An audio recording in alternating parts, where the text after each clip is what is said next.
dia, pessoal. Bom dia. Pai do Senhor Jesus. Amém. Vamos orar antes de começar a nossa aula.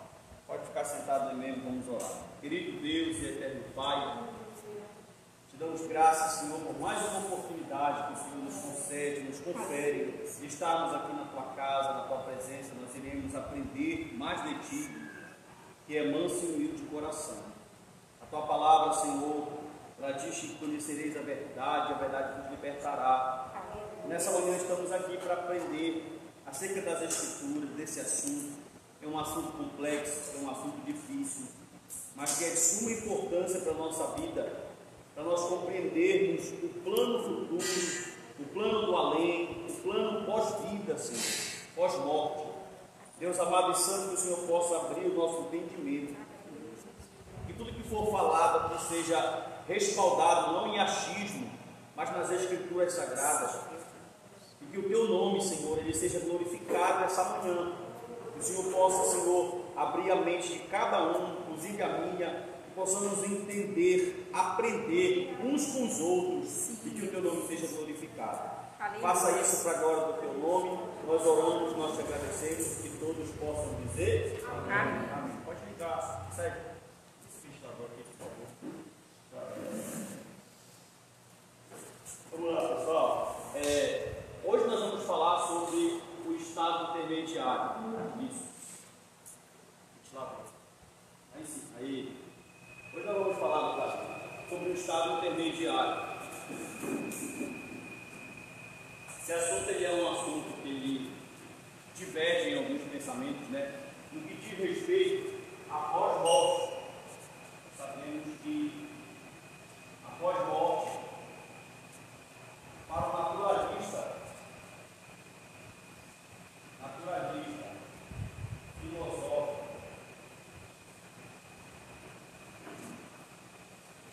científico, o após-vida e o após-morte, para esse pensador aqui, ele acaba, né? Eles não acreditam no além. Para ele, o plano de vida é nesse plano aqui, e após isso, não tem nada para ele. É por isso que tudo que eles querem gozar, que o pensamento deles é baseado no hedonismo, né? Eles acabam sendo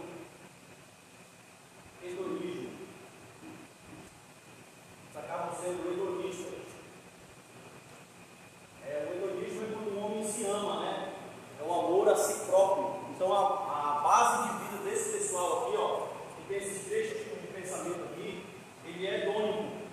Eles são hedonistas. Por quê? Porque eles não acreditam no pós-morte. Então eles se preparam para viver nessa esfera aqui, nesse plano terreno, porque eles sabem que acabou a vida, acabou a morte. Quando se fala em relação ao contexto bíblico, tá? Caderno e caneta na mão. Quando se fala no contexto bíblico, a gente tem dois pensamentos. Só há uma classe de pessoas, segundo a Bíblia, que não vai morrer. É a classe da pessoa que vai ser arrebatada. Arrebatamento. As pessoas que serão alcançadas pelo arrebatamento da igreja, elas não vão morrer, certo? Fora isso, todos morrerão.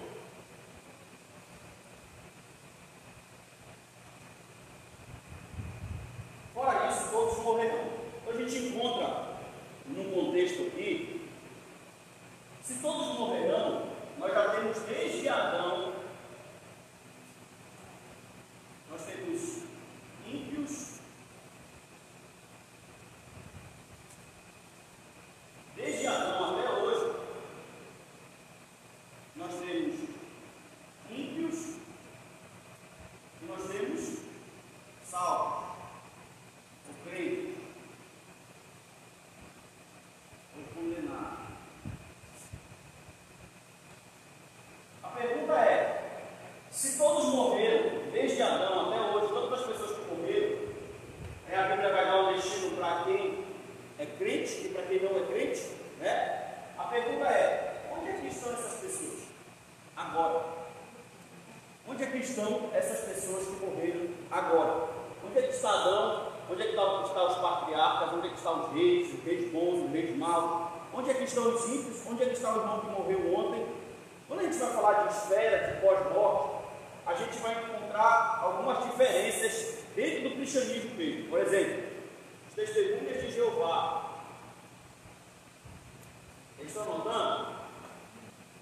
Sim ou não? Sim. Respondam, pessoal. Pelo amor de Deus. E os adventistas, eles acreditam em quê? Que quando a pessoa morre, anote esse conceito, quando a pessoa morre,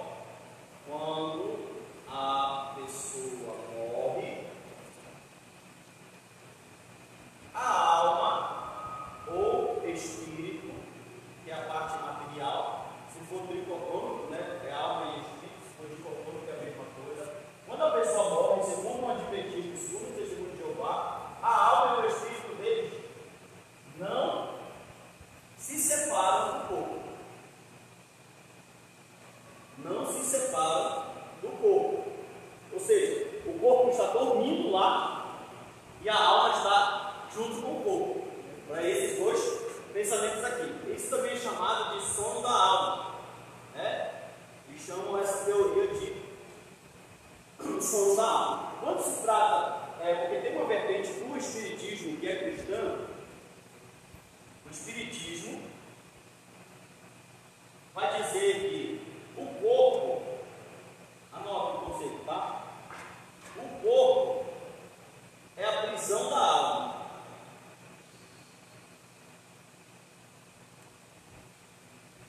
O corpo para eles é a prisão da alma. Por que a tua alma está no corpo? Sendo assim,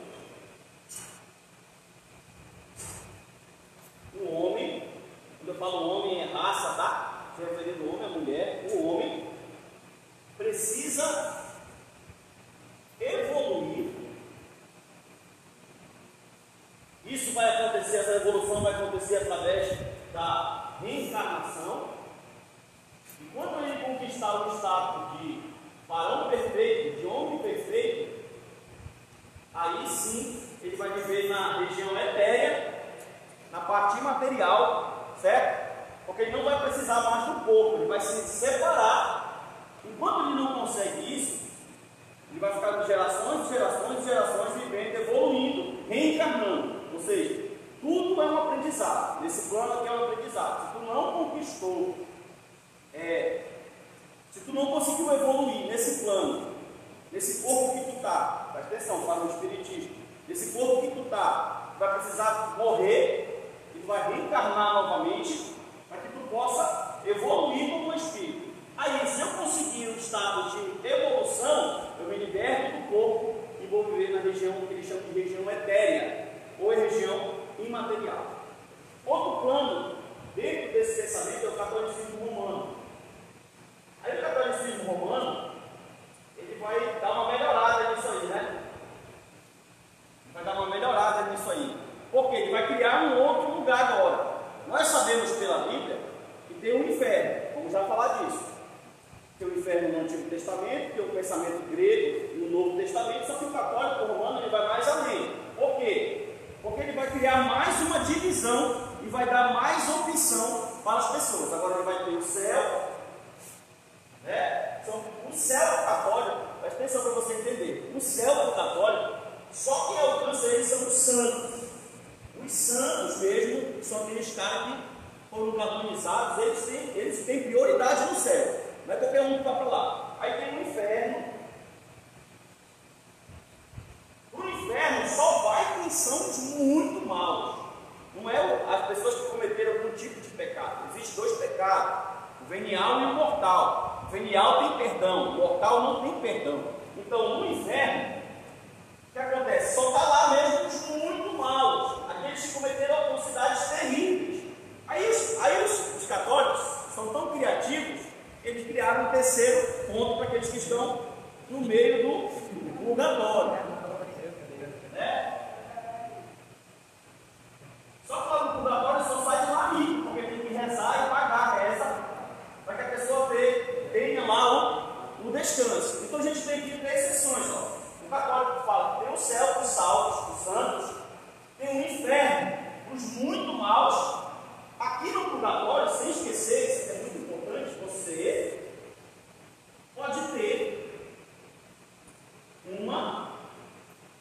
segunda chance.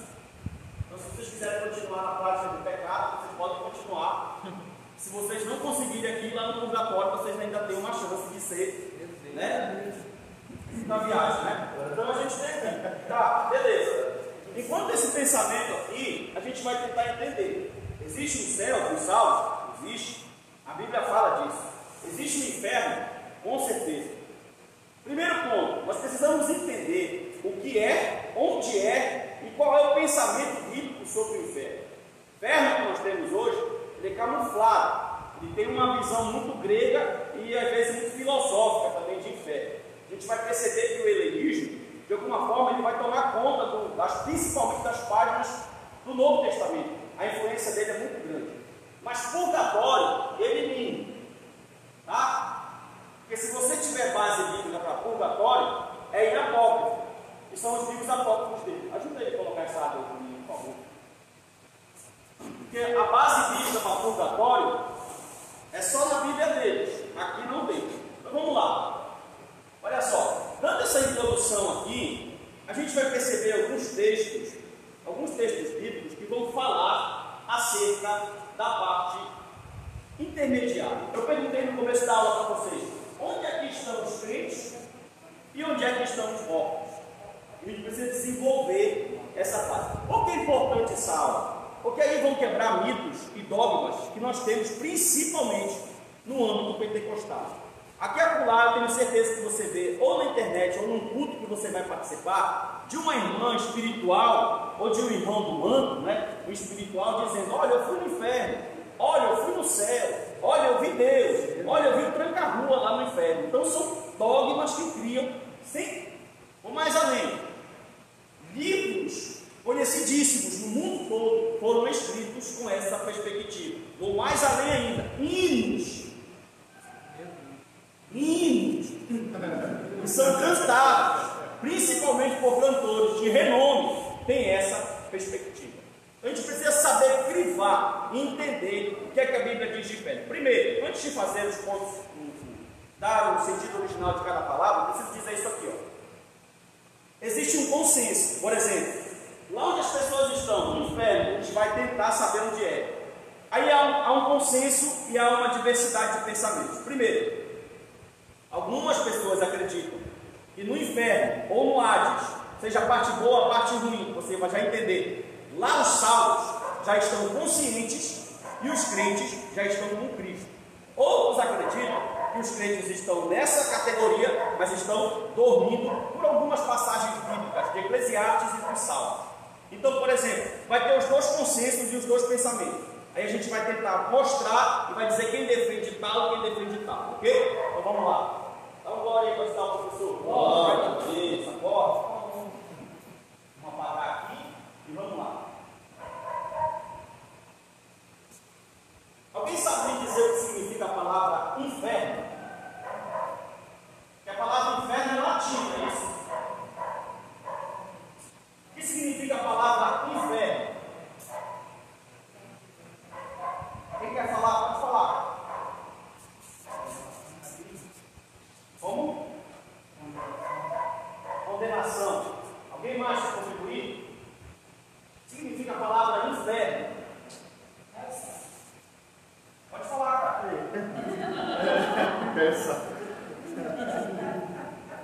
Fugiu você? Sabe você do inferno? Olha só. A gente tem esse conceito na nossa Bíblia aqui, inferno. A gente precisa reconhecer isso. Para mim, a maior complicação está aqui, nessa palavra. Por quê? Quando você escuta inferno, eu vou ler referência para você, a gente vai tentar ler o nosso tempo é curto. A gente vai mostrar referências bíblicas, que a Bíblia vai mostrar o inferno como trevas, e a gente vai mostrar referências bíblicas, que a Bíblia vai mostrar o inferno como fogo. É impossível ter trevas e fogo ao mesmo tempo. Logo você percebe que trevas e fogo, para quem está falando, é metafórico, é simbólico. Então se criou na nossa mentalidade um inferno que você vai queimar, né? Queimar, pegar muito fogo. Aí já entra a contradição. Como é o inferno? Eu te pergunto para o irmão, descreve o inferno para mim aí. Aí ele vai lá para o texto de Apocalipse. Outra coisa que você precisa entender: Inferno em João é uma coisa, inferno nos sinóticos é uma coisa, sinóticos é Mateus, Marcos e Lucas, inferno em Apocalipse é outra coisa. Entendeu? Eles não têm o mesmo pensamento. Inferno no Antigo Testamento é outra coisa. Quando a gente pergunta hoje para o crente brasileiro, paraense, pentecostal, que é o inferno? Ah, irmão, lá tem uma piranha que o cabelo da mulher, se tiver no cabelo da mulher, é um demônio. Tem a pombagira, tem enxofre, tem ovos, é cheiro de ovo podre. Então vão dar várias descrições de inferno.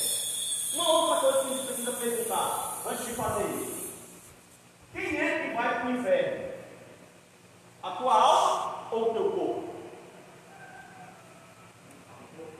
Não, agora, não é após do juízo. O corpo está dormindo agora, não é isso? Está aí na sepultura.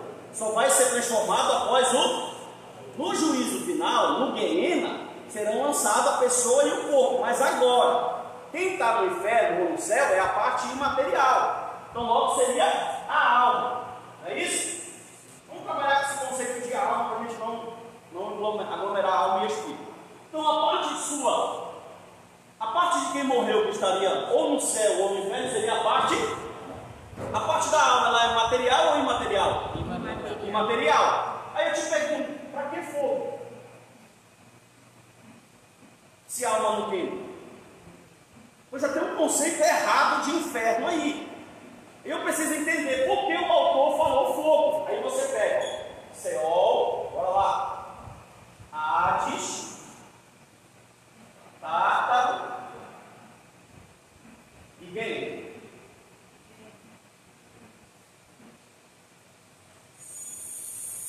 Ok? O conceito de Seol todo mundo já sabe, já falei várias vezes isso aqui: mundo dos mortos no Antigo Testamento. E esse mundo dos mortos lá era o que, pessoal? Um abismo. Só que essa palavra Seol ou Sheol, ela tem 3 transfigurações ou transliterações no Antigo Testamento. Ela pode ser transliterada como sepultura, ela pode ser transliterada como morte ou além, tá?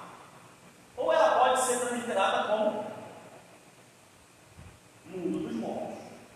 Então, dependendo do contexto, pode ser só alguém que está enterrado numa cova. Só que a mesma palavra vai aparecer lá no hebraico. Seol pode ser o além, o mundo pós-vida, ou o mundo pós-morte, ou pode ser o mundo dos mortos. Outra coisa, olhe para mim, um ponto muito importante que vocês precisam entender no Antigo Testamento é que o judeu não acredita em inferno como local. Tire isso da tua cabeça. Nós já colocamos no inferno porta, chave. Aí a alma vai ter que pegar a chave para passar a porta. Para quê? Se ela é alma. Então, você precisa entender. Bora quebrar os contextos. Você precisa entender que o inferno para o judeu é um estado. Como assim, pastor? Não entendi um estado. O que constitui inferno no Antigo Testamento é a ausência total de Deus. Não tem coisa pior para o judeu do que ele não ter Deus como essência na vida dele. Então, o inferno no Antigo Testamento não é um lugar físico para o judeu. Inferno aí vai entrar as metáforas. Você precisa entender que eles estão estudando ou falando de um lugar que ninguém voltou de lá para contar. Né? Na verdade, só um voltou. Né? Só um voltou, que foi Cristo, não do inferno, mas voltou da morte. É verdade? Só um voltou desse mundo pós-além. Então a gente tem o quê? Teorias que nós vamos tentar adaptar nas escrituras e tentar chegar a um consenso. Aí olha para mim. Então eu estou aqui, é só um abismo. O judeu acreditava que nesse abismo aqui estavam tanto ímpios como justos. Estava todo mundo junto aqui. Aí vem a teologia progressiva, lá em Lucas 16, que é o texto mais usado, parábola do rico e Lázaro, já vai dar informação diferente desse abismo. Presta atenção para mim. Tanto que Hades é a mesma coisa de Seol, é mundo dos mortos. Só que aqui já vai ter uma influência, aqui é judaico, tá? Pensamento judaico. Só que aqui já vai ter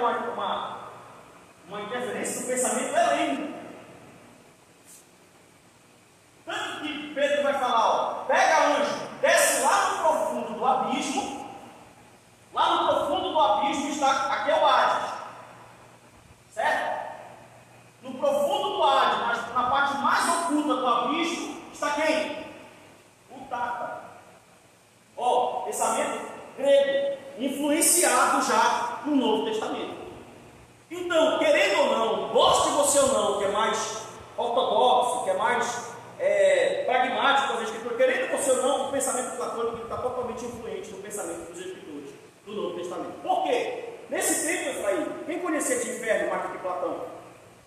Ninguém.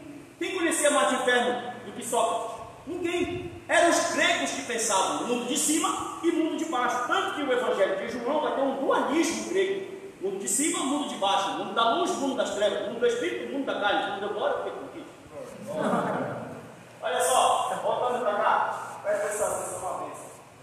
Então o grego no Hades vai ser a mesma coisa. Agora olha a mudança.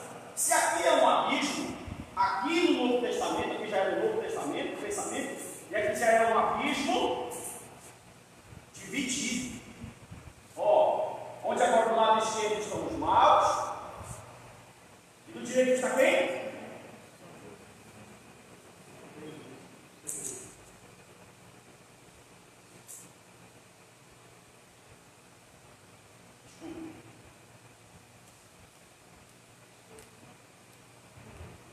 Olha para mim.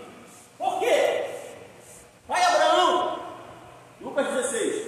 Estou com muita sede. Alma tem sede. Para quem acredita, presta atenção. Para quem acredita que lá no Hades, no inferno, que ainda não é um inferno, que é um lugar intermediário, a Igreja Católica vai criar um purgatório, né? Lá no Hades, quem já está consciente, eles acreditam que Lucas 16 não pode então ser comparado com uma parábola.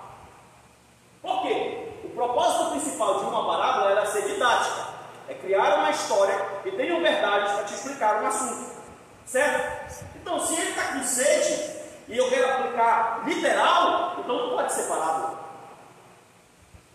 Sim ou não? Sim. Alguma verdade Jesus quer falar em Lucas 16, presta atenção. Vai Abraão, peça que Lázaro, o rico falando, peça que Lázaro molhe a ponta do dedo dele na água. No inferno tem água, olha. Nossa, que interessante. Então, se estiver muito quente, você pode, né, dar uma pulada lá e molhar a sua alma, porque o seu corpo está enterrado. E molhar a sua alma. Ele fala, vai Abraão, que ele molhe e coloque. Aí a resposta dele é, não pode. Porque entre vocês e eles tem um abismo. Presta atenção para mim. Aqui no Antigo Testamento estava todo mundo junto. Olha o pensamento. Num estado ausente de Deus, esperando o juízo. Agora no Novo Testamento já estão separados. Então já evoluíram alguma coisa aí em relação ao abismo. Ok? Aí a palavra presta atenção. Aí vem para cá para esse texto, que é a única vez que aparece na segunda de Pedro, na Bíblia, uma única vez aparece tapa. E tem um texto aqui que eles usam para dizer que Cristo foi no inferno. E eu quero, por quê? Eles usam Judas, versículo de número 6, e esse texto de Pedro vai dizer que Cristo desceu e pregou, mas esquece de ler Apocalipse capítulo de número 12, onde Deus fala para o anjo, desce lá com a chave, que está na minha mão. A chave não está na mão do diabo, o diabo não tem nada, viu? A chave está na mão de Deus. Desce lá, aonde? No abismo, porque aqui nesse abismo, Deus guardou alguns demônios. Quem? Apolion, que não foram soltos ainda, serão soltos na grande tribulação. Então, nessa hora dá vontade de ser pré. Aqui tem 4 demônios que, segundo a Bíblia, estão enterrados debaixo do deserto. Tá? E que os escatólogos entendem. Deixa eu respirar aqui um pouco. Os escatólogos entendem que eles serão soltos na grande tribulação, certo? Então, quando Deus fala, quando Judas narra que tem demônios no poço do abismo, quando Pedro fala que Cristo tem demônios no poço do abismo, o que ele está dizendo? Isso aqui ainda não aconteceu. O anjo desceu, ou melhor, desculpe, o anjo de Apocalipse 12 desceu lá e trancou eles. Na grande tribulação, o anjo abre o abismo, aí sai toda essa galera para curtir com os ateus, né? E com aqueles que não acreditaram no Senhor Jesus é o Messias. Então preste atenção. Isso aqui já quebra a tese de que tem demônios no inferno. Até porque inferno vai ser essa palavra aqui, ó. Que significa o quê? Lugar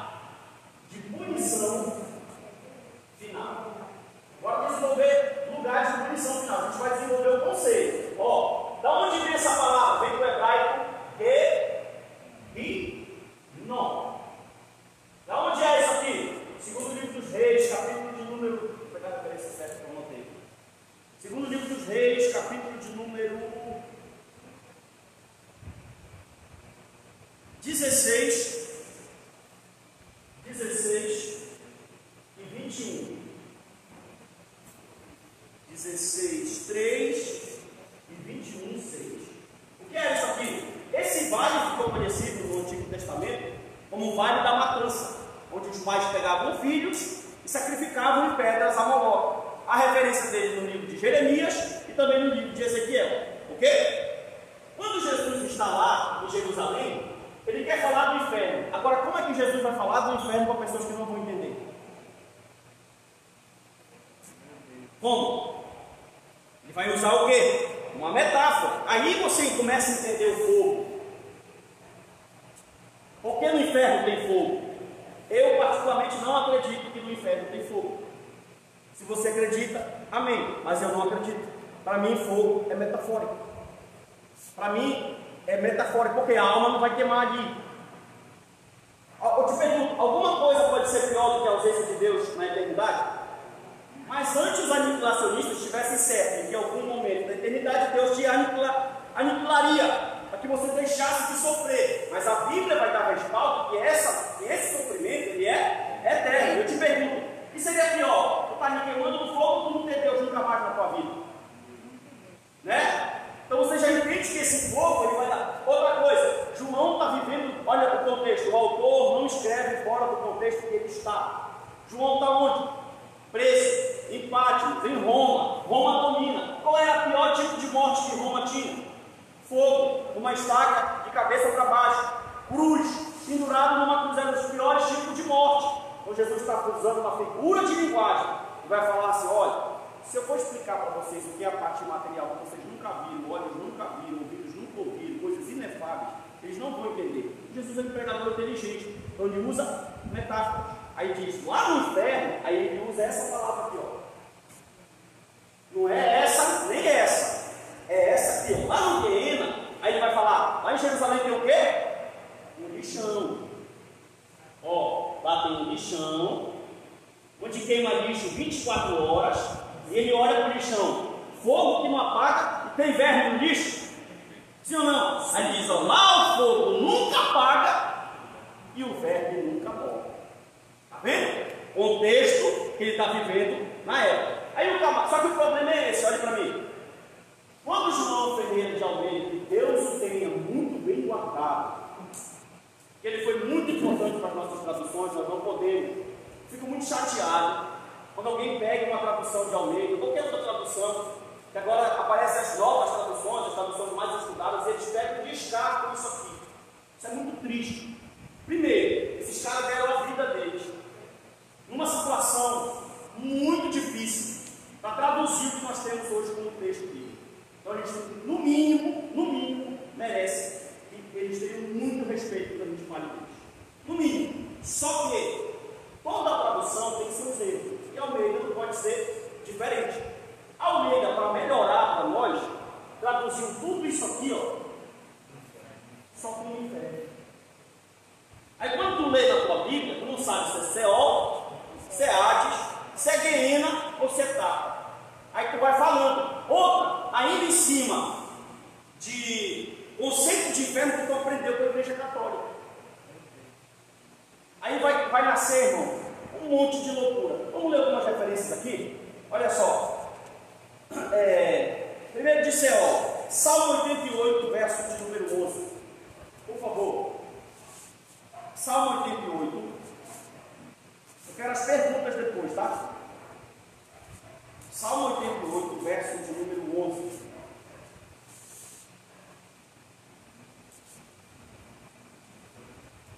Quem encontrou? Pode ler. Será que teu amor é anunciado no túmulo e a tua fidelidade no caminho da morte? Só? Essa palavra aí, ó.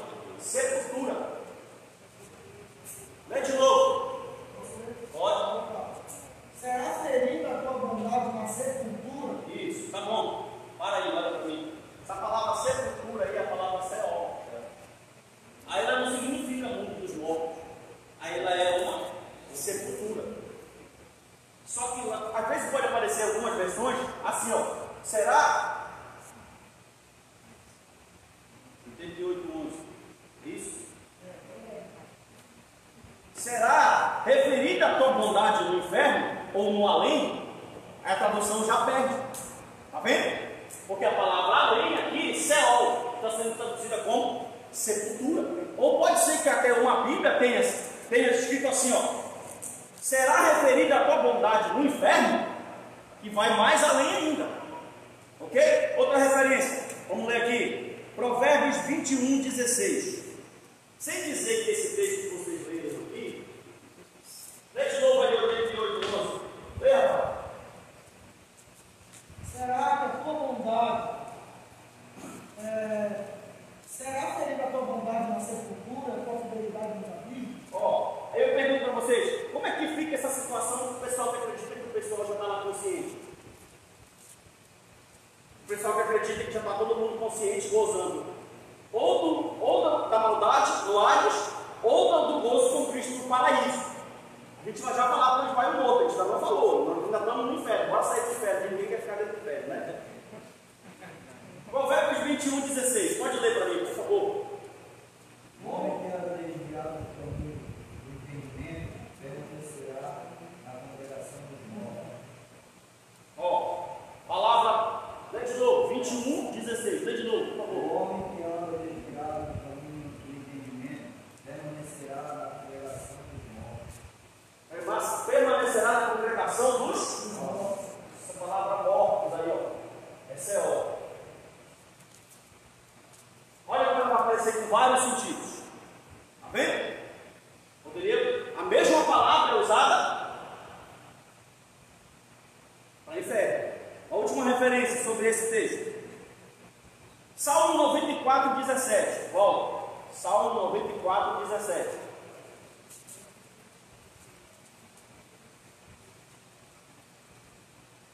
Aí, aqui é 94, 17. Pode ler. Se não for assim, o Senhor, já minha alma estaria na região do silêncio. Aí. Já minha alma estaria na região do silêncio. Como é que o salmista Davi fala que é silêncio? Será que era porque ele não conhecia, Caio? Ou não acreditava na teologia progressiva? Porque o salmista Davi, nós vamos já ler Eclesiastes também, Salomão, acreditava que lá onde todos os mortos estão, está todo mundo em silêncio. Bora ler o texto de Eclesiastes, capítulo 9, verso 5 e verso 10. Eclesiastes, capítulo 9, verso 5. Vou ler aqui. Pode ler alguém, para vocês contribuírem também. Eclesiastes, capítulo 9, verso 5. Quem encontrou pode ler. Porque os vivos sabem que não hão de morrer, que hão de morrer, mas os mortos não sabem coisa nenhuma, e nem tampouco terão eles recompensa, porque a sua memória já os esqueceu. Ó, os mortos não sabem coisa nenhuma. E aí? Versículo 10. Vamos lá. Tudo quanto te vier a mão para fazer, faz conforme as tuas forças, porque no além, para onde tu vais, não há obra, nem projeto, nem conhecimento, nem sabedoria. Ó, não há obra, nem ciência, nem projeto. E aí? Eles vão defender essa tese. Estava conversando com o Caio sobre isso. Com a teologia progressiva. Né? Os autores do Antigo Testamento não tinham essa ideia ainda que Lucas 16 vai repassar. Agora tem um porém que eu vou mais além. Com respeito aos reformados, só para você ter uma ideia, eu estou contrariando Augusto Nicodemos, Hernandes Dias Lopes e Leandro Lima, só esses três, né? Que acreditam nesse pensamento, que eles já estão aqui e a consciência deles está no mar. Agora, beleza, vamos pegar um ponto aqui para esquentar um pouquinho o quadro.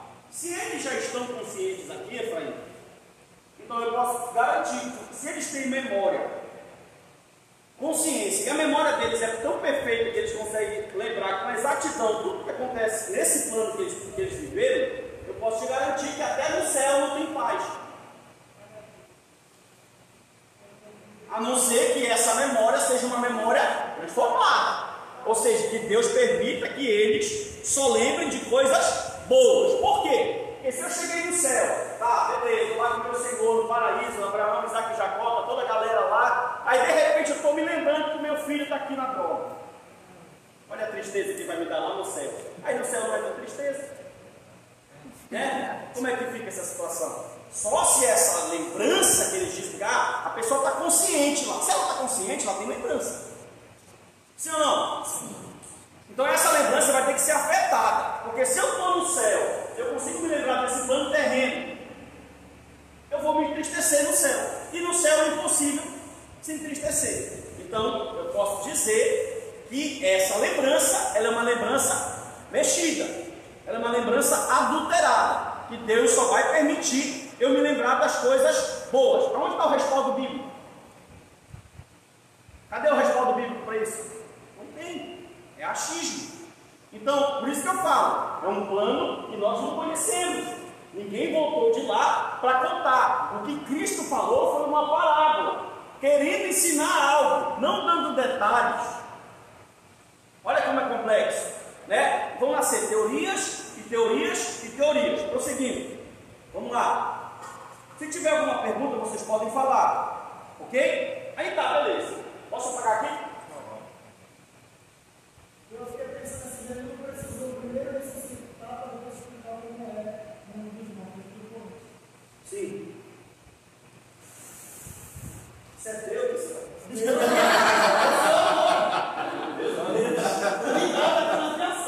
é forte isso. Nem Leandro Guinho.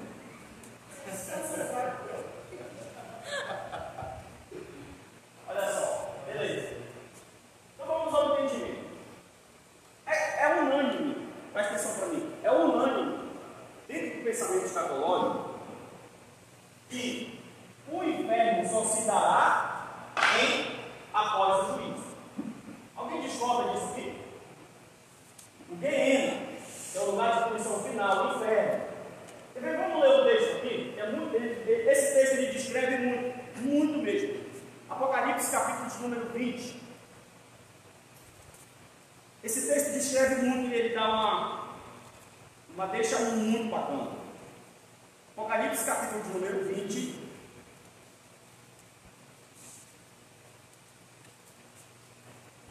Isso. Versículo de número 14. Alguém leia para mim, por favor. Então, a morte e o inferno foram lançados para dentro do lago de fogo. Esta é a segunda morte, o lago de fogo. Tá. Alguém tem uma outra tradução, pode ler? Então a morte e o Hades foram lançados no lago de fogo. O lago de fogo é a segunda morte. Beleza.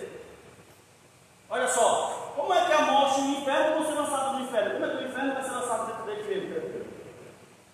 Lê de novo. Uma morte. Capítulo 21, versículo 14. Não, 20, 14, desculpa. Então a morte e o inferno foram lançados dentro do lago de fogo. O lago de fogo não é o Gehenna. Essa palavra lago de fogo aí é Gehenna, não é isso? O Gehenna não é o inferno?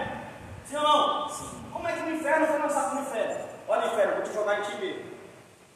Aí a tradução que leu Hades e a morte. Na verdade, Leandro Lima vai dizer que essas três palavras aqui, morte, lago de fogo e Hades, elas são sinônimos. Nós queremos dizer a mesma coisa.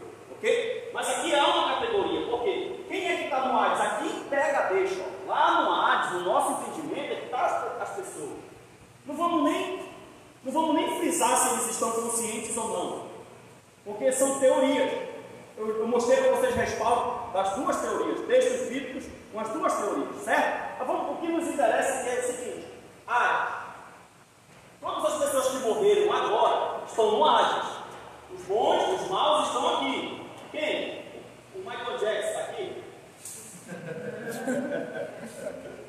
Quem mais? O Lula, né? Não morreu, mas é certeza que ele está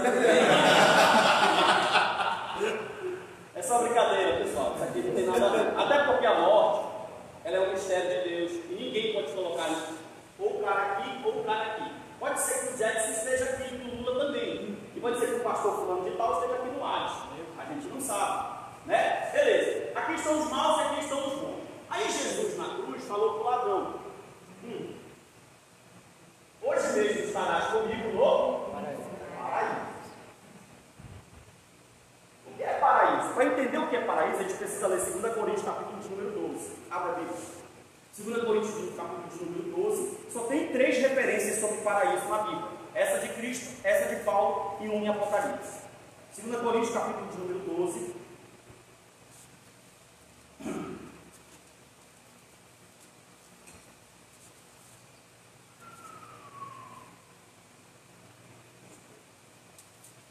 Tá? Beleza. Ó, capítulo de número 12, versículo de número 1. Diz assim: se é necessário que me glorie, ainda que não convém, passarei as visões e revelações do Senhor. Conheço um homem, aqui é uma briga, que falam que Paulo, outros que não é Paulo, enfim, é uma outra escola bíblica essa, que há 14 anos foi arrebatado até o 3º céu. Aí ele não sabe, ó, se foi no corpo ou se foi fora do corpo. Deus o sabe. Eu sei que o tal homem, se no corpo ou fora do corpo, não sei, Deus o sabe, foi arrebatado ao paraíso e ouviu palavras inefáveis, as quais não é lícito ao homem referir. Aqui eu quero, de uma vez por todas, isso aqui é muito lindo, versículo de número 4. Leia só ele, todo mundo. Foi arrebatado ao paraíso e ouviu palavras inefáveis, as quais não é lícito ao homem referir. Tá, beleza. Aqui você já consegue quebrar qualquer pessoa que falar que ele foi no céu. Por quê? Porque se ele foi, ele não pode falar. Você não entendeu? Paulo diz que o paraíso, ele vai dar a local. O paraíso está no 3º céu. Ele fala que esse homem foi arrebatado lá. Ele não sabe se foi no corpo ou fora do corpo. O que o homem viu, ele não pode falar. Então, se tem alguém que foi no céu, ele tem que se calar. Tem uma galera que está descrevendo o céu aí como ele é. É complicado. Beleza, mas tudo bem. Paulo que era. Se tinha um cara que tinha argumento para descrever, era Paulo. Ele leia de novo o versículo de número 4. Inefáveis, as quais não é lícito ao homem referir. Que palavras são essas que não? Não é porque não é lícito. Não é permitido, não é Não direito. pode falar. Não é lícito ao homem. Beleza. Aí tá. Se Paulo que foi lá, tem alguém aqui mais santo do que Paulo? Se para ele não foi dada autoridade para falar, a irmã que ora meia hora no monte pode. Ó, então beleza. Mas a pergunta aqui: paraíso. Jesus falou para o ladrão: hoje mesmo estarás comigo no paraíso. Onde é que o judeu entende que é esse paraíso aqui? Judeu. Quando você fala de paraíso, paraíso não é uma palavra hebraica. Paraíso é uma palavra persa, que significa um jardim ornamentado fechado. Por que eles falaram paraíso? Porque o judeu está assimilando essa palavra paraíso como Éden. Mas paraíso significa um jardim lindo, ornamentado, fechado.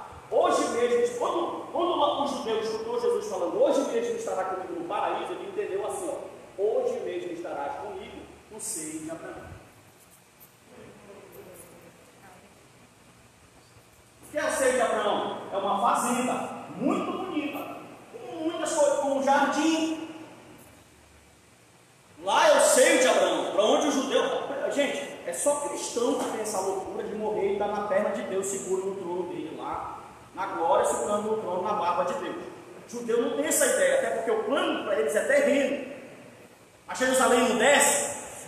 Sim ou não? Então não tem plano de vida lá, eterno. Pode ser que você passe uma temporada lá e veja alguma coisa lá, mas o plano de vida pode, é aqui. Sim ou não? Sim. Beleza. Só que quando o cristão, Jesus falou isso para cristão, hoje mesmo estará comigo no paraíso. O que seria então o paraíso? O crente, o paraíso seria aqui no lado direito do Hades, onde estão as pessoas boas, esperando quem? O juízo. Aí duas teorias, para alguns já estão conscientes. Quem acredita que eles estão conscientes? Levante a mão. O Efraim acredita, eu não acredito. Esses argumentos ainda não conseguiram me convencer que eles estão conscientes. Mas é bom, os argumentos são fortes, são bons. Tem argumento em 2 Coríntios, tem argumento em Filipenses. Fui pesquisar todos os argumentos também. São bons, mas não me convenceram. Eu acredito que estão comigo. Para para mim é isso aqui, que eles estão lá. Aí, quando irão ressuscitar? No juízo. Nós precisamos entender um ponto aqui. Olha só. Na verdade, Calvino, Lutero, Eduardo, toda a galera reformada acreditava que eles estavam conscientes. Olha só, estou discordando de Calvino, estou discordando dele. Posso, é o direito meu. Assim como ele pode estar certo, eu posso estar errado e vice-versa. Mas ainda não me convenci. Por quê? Pelo texto eclesiástico. Por quê? A Bíblia é progressiva, mas o Antigo Testamento também é inspirado. E aí, Frei, como é que fica?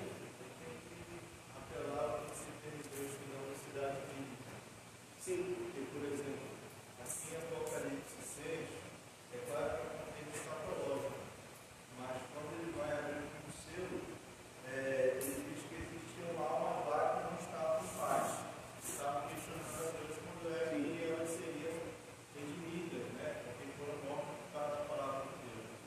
Então, só que Apocalipse 6 é antes ou pós-juízo? Isso aqui é a abertura dos selos antes da ressurreição dos mortos. Esse é o principal argumento do Leandro Lima. Apocalipse capítulo 6, na abertura do selo. Ele fala que lá as almas já estão falando. Só que o texto, esse texto, contraria os Salmos, contraria Eclesiastes, contraria o pensamento judaico, contraria o pensamento de Qumran, contraria o pensamento apocalíptico, e só tem base no helenismo, no helênico de Platão.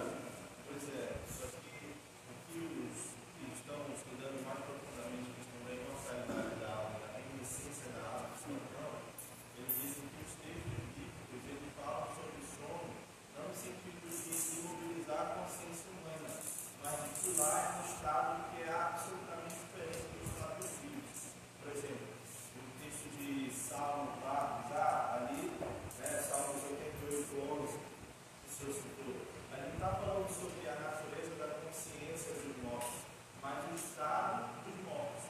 Eles estão no sono, mas ele não fala sobre como eles estão nesse sono, se consciente ou inconsciente, e o que significa esse sono. Inclusive, tem várias interpretações diferentes sobre o que significaria esse sono da alma. Tá, mas eu posso fazer uma refutação.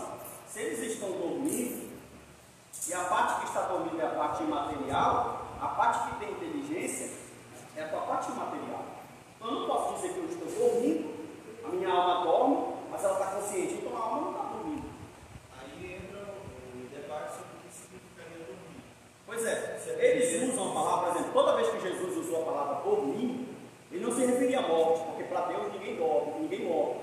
Entendeu? Então, quando ele usa a palavra dormir na Bíblia, não está se referindo que a pessoa, por exemplo, quem ouviu, porque dormir é parecido com alguém que morreu, certo? Mas para Cristo e para Deus, quando se refere a dormir, ele fala que a pessoa não está dormindo, mas, ou melhor, não está morta, porque ele não se refere a dormir como morte.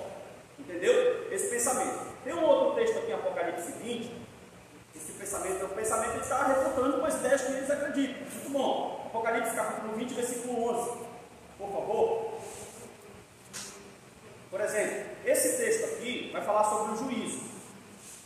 O Leandro Lima, que é um escatólogo muito conceituado, reformado, ele vai dizer que esse juízo aqui, que esse julgamento não é para todos. Ele vai dizer que esse juízo aqui de Apocalipse 20, versículo de número 11, ele é para ímpios. Aí vão ser abertos dois livros, bora ler. Apocalipse capítulo 20, versículo 11. Ó, viu um grande trono branco, e aquele que nele se assentava, se assenta e cuja presença fugia a terra, aos céus, não se achou lugar para eles. E vi também os mortos, os grandes e os pequenos, postos em pé diante do trono. Então se levantaram e abriram os livros. Dois livros. Quem? O da vida e o das obras. Para que é isso aqui? O da vida já é para condenação. Se tu está com Cristo, ele te justifica. Se tu está sem Cristo, ele te condena. Os das obras é para dizer qual sentença vai ter a tua. Quem não foi achado aqui, está condenado. Quem foi achado, está justificado. Quem foi condenado, não está no da vida, mas está no das obras. E aqui no livro das obras, a vida dele está toda escrita, desde o dia que ele nasceu até o dia que ele morreu, e lá a condenação dele vai ser baseada em cima disso aqui. Só que ele vai dizer que Apocalipse, capítulo de número 20, versículo 11, a palavra mar, morte e inferno, elas são a mesma coisa. E esse juízo aqui, ele não está sendo aplicado para todos.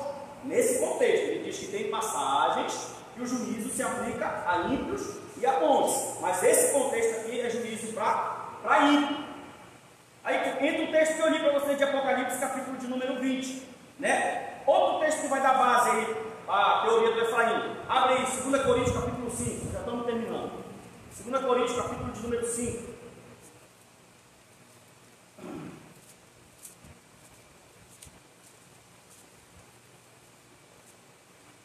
Versículo de número 8.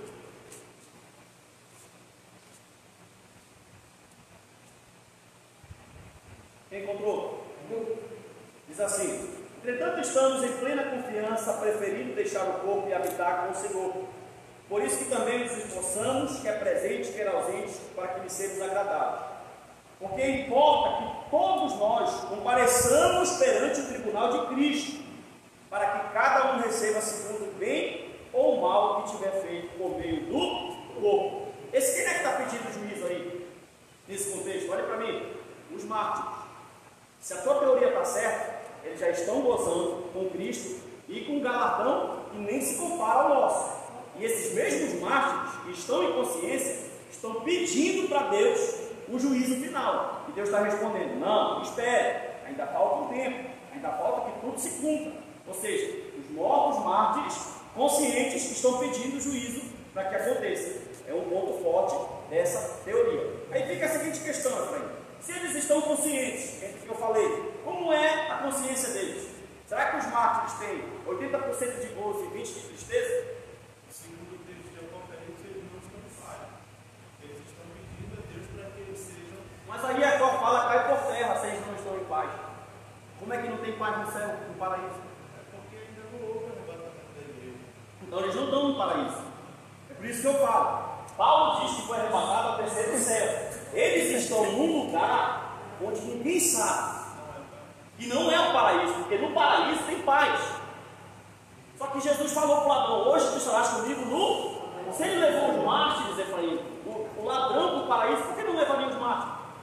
Agora, você sabe que esse texto que nos fala também tem duas interpretações. Sim. Não, mas se tu discordar da interpretação que eu estou dando aqui, tu está acreditando no sono da alma. Não necessariamente.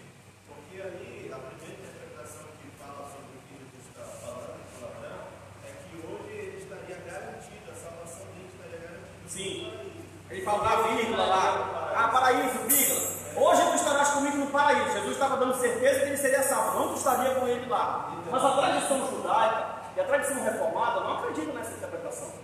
Inclusive o Leandro Lima falando que naquele mesmo dia o ladrão esteve com Cristo no paraíso. Então, se isso aqui é verdade, eles estão conscientes. Se eles estão conscientes, eu posso dizer para vocês que no céu não tem paz. Por isso que eu não acredito que eles estão conscientes.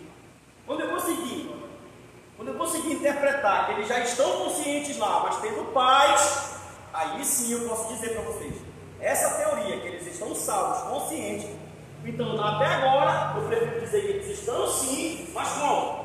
Dormindo, esperando o juiz. Mas é antes do arrebatamento da igreja. Antes do arrebatamento. Isso é para quem está louco agora. Tá? Isso é para quem está louco agora.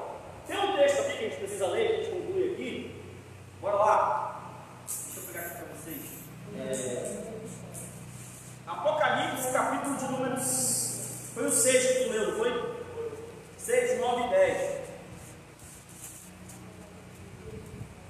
Isso, Apocalipse, capítulo de número 6, versículo 9 e 10.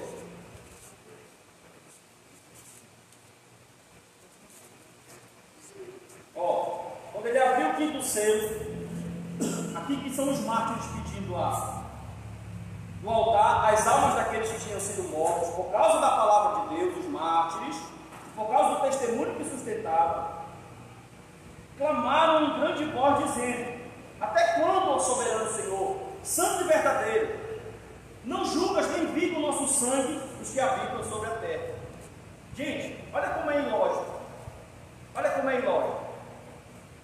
Como é que eu estou lá na consciência, os mártires já estão no paraíso, segundo essa teoria, já estão gozando das coisas de Deus, mas estão bravos. Eu te pergunto, será que o cara gozando com Cristo, com o Cordeiro, no paraíso, vai se preocupar com coisa que está acontecendo aqui nesse plano? Responda para mim, por favor. Não quer nem saber daqui. Como é estão conscientes. Ou seja, até no céu está tendo onda. Pode falar, cara. Não seria, podemos comparar essa expressão que os machos estão clamando com Deus com Caim, o sangue do teu irmão clama na sepultura? Não seria literal ali, o sangue dele clamando? Ia estava morto, né? Eu acredito que não. Então, assim, quer dizer que não seria literal que eles estão clamando ali, na verdade, mas no sentido das orações dos santos, não que eles estejam literalmente ali, no sentido de como Deus citou Abel ali. Sim. Ele falou: o sangue do teu irmão clama na sepultura. Sim. Não que ele estava de fato orando, clamando, porque ele já havia morrido. Tá, vamos ler o texto aqui de novo. Apocalipse 6, 9 e 10. Quando ele abriu o quinto selo, vi debaixo do altar as almas daqueles que tinham sido mortos. Presta atenção, João está vendo isso como? Em visão. Vi as almas daqueles que tinham sido mortos por causa da palavra e por causa do testemunho que sustentavam. Quem estava morto, está aqui, ó. Clamaram em grande voz, dizendo. Eu acho que não é literal. Pois é. Ele está vendo. Desculpa, eu acho que não é metafórico. É literal. É literal. Eles estão clamando em alta voz. Repete, olha para eles clamaram. Verso 10. Estão lá no céu, presta atenção para mim. Estão lá no céu, no paraíso, com Deus, salvo. Desculpa estar rindo, mas eu não consigo entender. Tá? Aí gozando do cordeiro, tudo em consciência, eles clamam: Senhor, não está bom. Aí eles clamam: ó soberano Senhor, santo e verdadeiro, não julgas nem vinga o nosso sangue. Eles estão aqui com Cristo preocupado com o sangue deles. Não tem lógica. Não, que quando Estevão pedia, ele perguntou a feito de saber o que fazia. Agora o Estevão está clamando. Sim, olha aí, ó. Fala, ó. Sim, clamar alto, é gritar. Em outras palavras. No verso 11 ele vai falar aqui, ó. Então a cada um deles foi dado um vestido branco. E lhe disseram que repousasse ainda por pouco tempo, até que também se completasse o número de seus conservos, de seus irmãos, que iriam ser mortos, como igualmente eles foram. Ou seja, ainda não está na hora de acontecer por isso. Eu acabei de falar. Inclusive, pelo fato deles receberem essas vestes brancas, ele diz que esses caras são os mártires, que estão recebendo o galardão a mais e os novos. Ainda não completaram. Ou tem outra saída. Será que esse quinto selo não é a visão que vai acontecer após isso? É isso aí. Isso que é um problema, porque isso se coloca eles antes de isso. Pois é. Só tem outra coisa, tem que identificar onde ele fica sentado. Sentado, ele está falando, onde ele fica sentado. Ele começa a texto dizendo: quando ele abriu o selo, debaixo do altar. Que altar? Aonde fica esse altar? Pois é. Altar do trono de Deus, onde vai ser feito o juízo. Pode ser uma investigada. Vamos lá. Olha só, pessoal. Alguém tem alguma dúvida? Muitas, né? Muitas dúvidas. A gente vai, pode falar. Só uma questão que o senhor colocou ali mais atrás, sobre os judeus, né? O conceito que eles têm de inferno, é a ausência de Deus. Esse conceito é melhor do que muitos cristãos têm, mas ele já não está absolutamente certo. Não é como se o inferno fosse a ausência de Deus. O inferno seria a presença do atributo da ilha eterna de Deus. Sim, porque Deus não está ausente em nenhum lugar. Quando eu quis falar ausência, é não ter comunhão. É nesse sentido, não que Deus não ocupe o espaço, que Ele ocupa tudo. Mas o atributo ira é quem faz parte. Ninguém quer ser visitado pela ira. Verdade. Esse texto aqui que Pedro cita do Salmo 16 é interessante, que é um texto usado muito para defender o sono da alma. Pode falar. Qual é o texto? Atos 2, referência a Cristo, que fala assim: porque não deixarás a minha alma na morte, nem permitirás que o teu servo veja corrupção. Ele diz o seguinte, que quando a pessoa morre, a alma, ela morre. E essa palavra morte aqui no livro é sepultura. É mesmo que eles dizem que bate lá como o Eclesiastes que o senhor falou. Sim. Só morre no estado, não tem sabedoria, não tem amor, não tem. Então, para defender o sinal desse texto aqui. Quer dizer, Cita a não se separou. Cita aquela frase que você falou para mim no pensamento.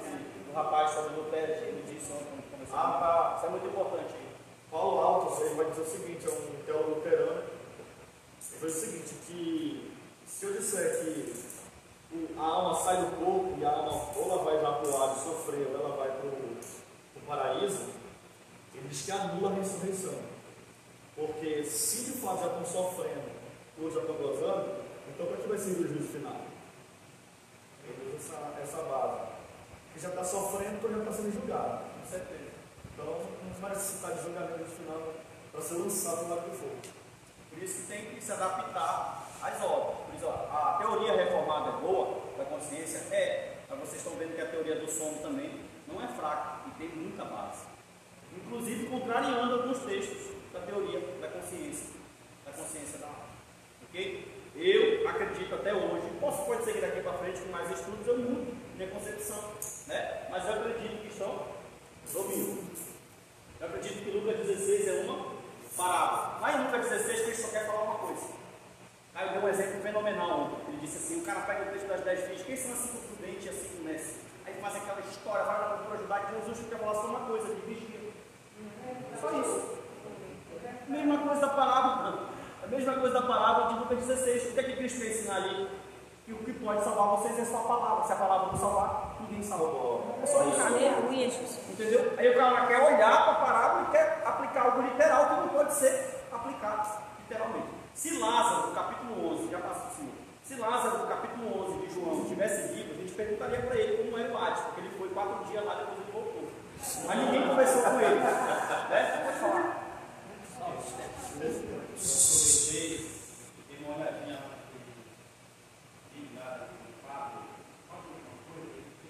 Caio fala. E olhando lá a palavra da Bíblia, ele dá um poder imenso para falar. Só que dá um poder tão grande, vai falar de coisas que não é para falar. Termina falando de coisas que não está dentro. Sim. Sabe o que eu acho interessante do pessoal que estou refutando eles na mãe? Acho interessante o pessoal que fala da consciência da alma. Tudo para eles é parábola, menos Lucas 16. Não, parábola. Mas parábola. Não, isso aqui não é parábola. Por quê? Porque é o que baseia o pensamento que eles têm. E tem muitos estudiosos que dizem que Lucas 16 é parábola. E eu concordo com ele. Eu não concordo. Não, eu concordo com você. Pois é, mas eles falam é parábola, mas não aplicam como parábola. Entendeu? Todas as outras parábolas eles aplicam como parábola. A Lucas 16 não. Eles falam parábola, ou seja, mas não aplicam como parábola. Mais alguma pergunta? Vamos orar? Querido Deus e eterno Pai, te damos graça. Muito obrigado.